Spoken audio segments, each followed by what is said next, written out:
My name is Marc, le film Master, un film de Mariama Diallo, car il fait que des courts-métrages pour le moment, voilà. Deux femmes afro-américaines commencent à partager des expériences troublantes dans une université majoritairement blanche de la Nouvelle-Angleterre. Donc c'est avec, je veux pas dire de bêtises, avec Regina Hall, Zoe Rini et Talia Reader. Il y en a encore un, mais elle me dit rien en fait. Ah si, Julia Nightingale.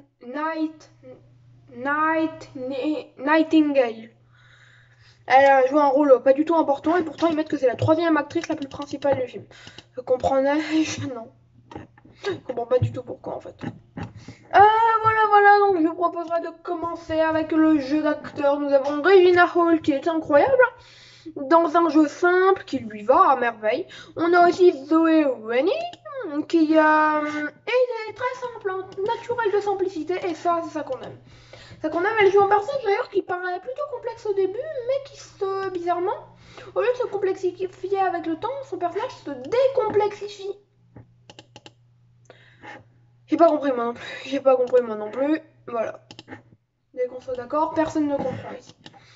Voilà. Ensuite, nous avons Nathalie. Alors, elle est où? Je cherche son nom. Non, oui, il n'y a pas de Nathalie. J'avais cru lire Nathalie. Après, il y a Julia Nightingale, deux petites scènes dans le film. Et en plus, la seconde scène, c'est la même que la première scène. En fait, ils l'ont juste répété. Voilà, Talia Ryder, pas mal du tout. Alors, il y en a que je connais pas du tout et pas du tout. DC Anderson, franchement, il est bien, petite scène. Hein. Amber Gray, plus intéressante que ce que vous ne croyez, hein, même si son jeu, franchement, fait très Separation. Ceux qui auront vu la fin de Separation comprendront. Voilà, c'est pas du tout la même fin, mais ça se rapproche d'une façon compliquée. Je ne sais pas comment vous dire. C'est plutôt bizarre la ressemblance. Et difficile à trouver. Le personnage principal a ses forces et ses contraires. Ce qui est original, franchement. Elle est franche, mais elle est même fragile. Elle est franche, fragile, un minimum sûr d'elle. Et ce qui est bizarre, parce qu'on se dit qu'en fait c'est le petit personnage, vous savez, qui ne sait pas s'affirmer, tout ça. Et même si, bon, vers la fin, bon, sa confiance, elle est plus là, c'est à cause d'un coup du sort. C'est à cause de quelque chose qui était écrit. Pas pareil.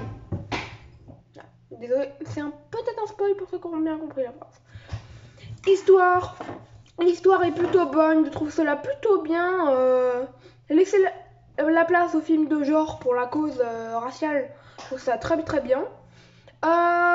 Bien évidemment, c'est grâce à Jordan Peele, comme un réfugié américain. Ça n'atteindra jamais le Jordan Peele. La preuve, j'ai bien aimé le film, hein, franchement, pas beaucoup de reproches à lui faire, même si voilà, c'est pas du tout parfait dans la forme. Pas beaucoup de reproches à lui faire, mais il reste quand même 33e film que j'ai préféré cette année. Mais j'ai pas mal aimé. Et toi bien, demain, je vais voir Medusa. Voilà, petite info. Scénario, les dialogues sont bien écrits, l'on ressent tout de même un certain manque d'originalité. Malgré des mots bien placés, ce n'est que rare. Mais malgré un mauvais classicisme, le scénario est écrit plutôt bien dans le genre. Pour un film du genre Jordan Peele, je dis pas Black Exploitation, mais je dirais plutôt Jordan Peeleisation. Dans la Jordan Peeleisation, on est sur un film meilleur qu'un réfugié américain.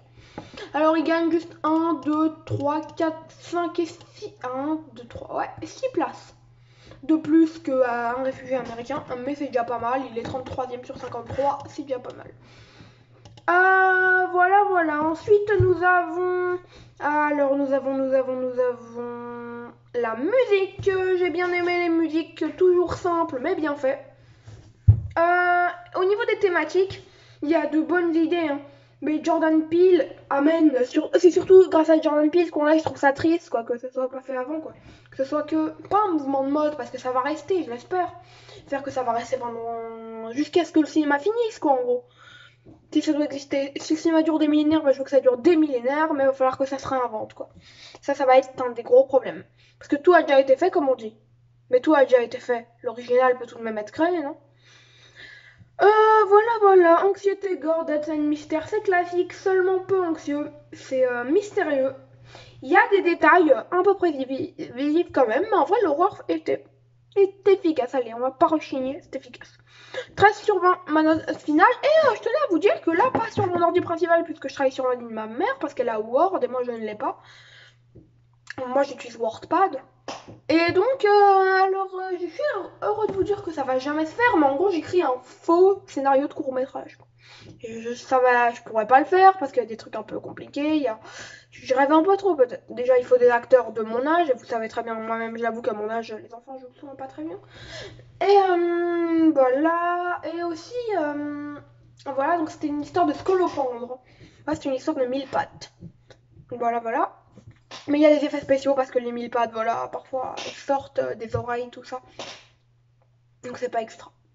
Je voudrais vous dire ciao, je voudrais vous dire que c'était Mort Omega et vous l'aurez compris, Master c'est un bon Jordan Peele. Un bon pseudo Jordan Peele. C'est pas Jordan Peele qui l'a fait, mais c'est un beau film de Jordan Peeleisation. Ciao, c'était Mort Omega, prenez soin de vous. Et moi je prends soin de moi.